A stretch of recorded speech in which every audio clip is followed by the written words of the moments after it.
권성동 원내대표가 비대위에 당연직 비대위원으로 포함이 됐습니다. 원래는 이슈가 안 될 상황인 게 원내대표가 당연직으로 비대위원회에 합류하게 돼 있기 때문입니다. 그런데 이 비상 상황 초래에 책임이 있다라는 당 안팎의 내용이 있기 때문에 권성동 원내대표가 당연직 비대위원으로 포함되는 것이 맞냐 아니냐를 두고 논쟁은 있었습니다. 어제 주호영 비대위원장이 이 부분 정리했는데 한번 들어보시죠.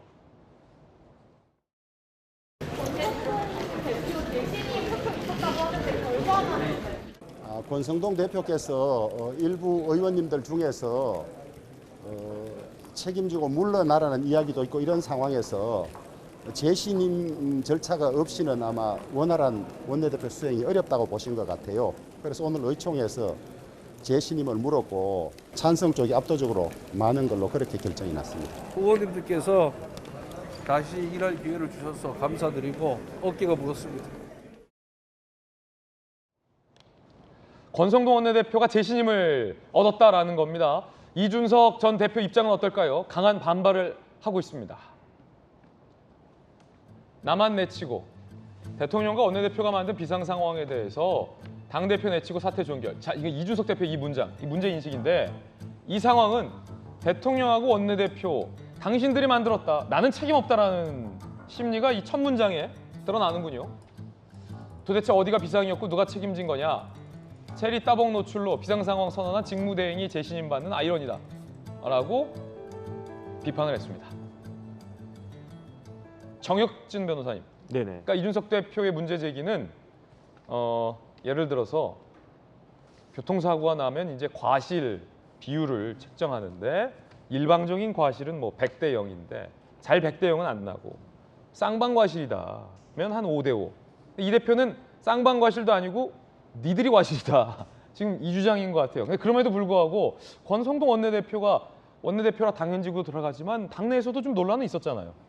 일단은 원내대표가 당연직 비대위원은 아닌 것 같고요. 제가 그 당원을 찾아봤더니 그 비대위원은 위원장 포함 15인 이내로 되어 있다. 이렇게만 되어 있어요. 아, 그렇군요. 그 최고위원회에는 원내대표가 당연직 위원으로 되어 있는데 비대위원은 그렇진 않은 것 같은데. 자동은 아니군요. 자동은 아닌데 제가 이제 이것저것 알아봤더니 관례상 원내대표, 정책위 의장 뭐 이런 분들은 그냥 비대위원회 당연히 포함되는 것으로 그렇게 이야기를 하는데 일단은 뭐 당에서도 그 국민의힘에서도 상임전국위원회에서 그 유권에서 한 바와 같이 비상 상황은 맞고요. 정상 상황이 아니죠. 지금 대통령 지지율이 저렇게 바닥을 기고 있고 그다음에 오늘같이 100일인 날인데 그 전 대표가 가처분해서 오늘 그 신문기일 잡히고 이런 모든 것들이 정상 상황은 아니란 말이에요. 그렇다라고 하면 이러한 비상 상황에 대해서 누구 책임이냐? 예. 제가 봤을 때 이준석 대표 말이 100% 맞는 것 같지는 않은 게 이준석 대표도 상당 부분 그 책임이 있다라고 저는 생각을 하거든요. 예. 그런데 가장 큰 책임은 누구에게 있느냐? 제가 판단하기로는 권성동 원내대표한테 있다라고 생각을 하는 것이 문자. 네네. 그 권성동 원내대표가 계속 조금씩 이렇게 실수를 갖다가 하셨다가 그 문자가 아주 결정적인 역할을 하지 않았습니까? 체리 따봉. 만약에 그 체리 따봉이 없었다라고 한다면 지금은 비대위가 구성되지 않고 예. 그야말로 권성동 원내대표가 당대표 직무 대행으로 그 당을 갖다 잘 그냥 무난하게 끌어가고 있었으면은 그러면 이제 뭐 국감도 하고 오늘 같은 날 이제 대통령 100일 그 축하 그 기념 연설도 잘 듣고 이랬을 텐데 그런 부분들이 의도적인지 실수인지 모르지만 어쨌든 그런 일들로 말미암아 지금과 같은 당내 아주 최고의 그 분란 상황이 있지 않습니까? 그럼에도 불구하고 자리를 지킨다. 이건 누가 봐도 이상한 거 아닌가 싶고. 누가 봐도 이상하다. 왜냐하면은 정상적인 상황에서는 어떻게 되어 있었냐면은 이준석 당대표, 권성동 원내대표, 그다음에 성일종 정책위 의장이신가요? 그다음에 이제 최고위원들 이게 정상적인 상황이었거든요. 그런데 지금은 이 상황이 어떻게 바뀌었느냐?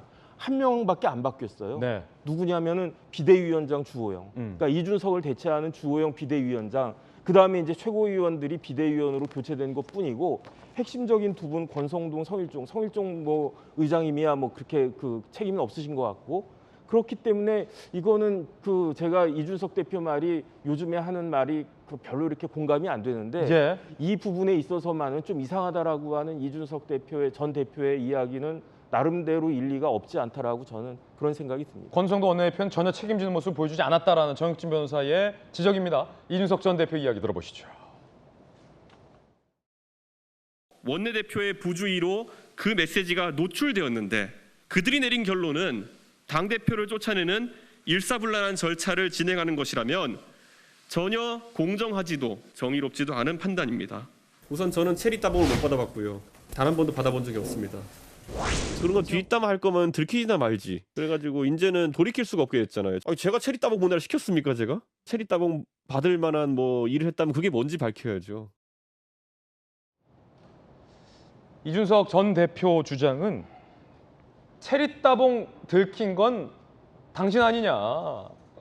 그러면 나뿐만 아니라 당신들도 물러나야 되는 거 아니냐라는 지적입니다. 물론 이준석 대표의 주장은 나는 잘못이 없다라는 주장이지만 전주의 비대위원님, 권성도 원내대표는 책임이 있다라는 여론조사도 많은데 네. 아무런 책임이 지지 않았다.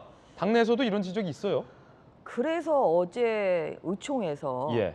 본인에 대한 신임 여부를 좀 판단해달라 이제 이렇게 좀 요청을 하셨습니다. 어제 의총이 열렸군요. 네, 어제 의총에서 원내대표에 대한 이제 신임 의결안이 상정이 돼서 이제 논의가 됐었거든요. 이제 아무래도 뭐 어제 뭐 당내에서 또 이제 그런 얘기가 일부 있고요.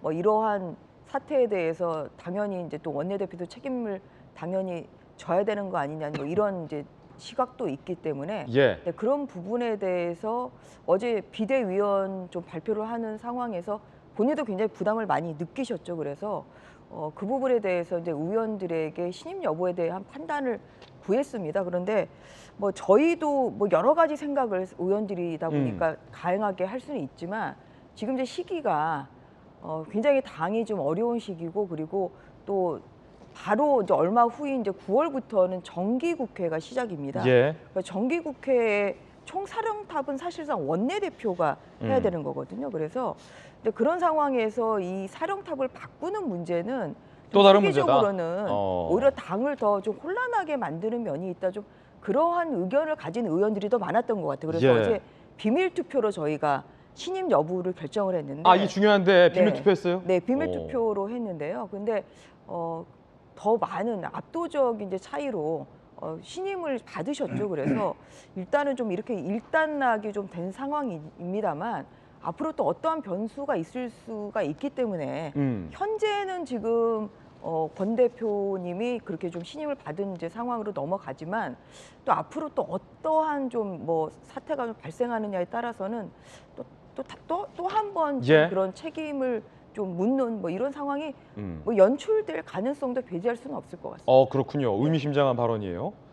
일단 탐탁지는 않지만 원내대표까지 바꿔버리면은 이 초유의 상황이기 때문에 어쨌든 일단은 일단락으로 가는 걸로 의견이 모아졌다라는 비하인드 스토리까지 들어봤습니다.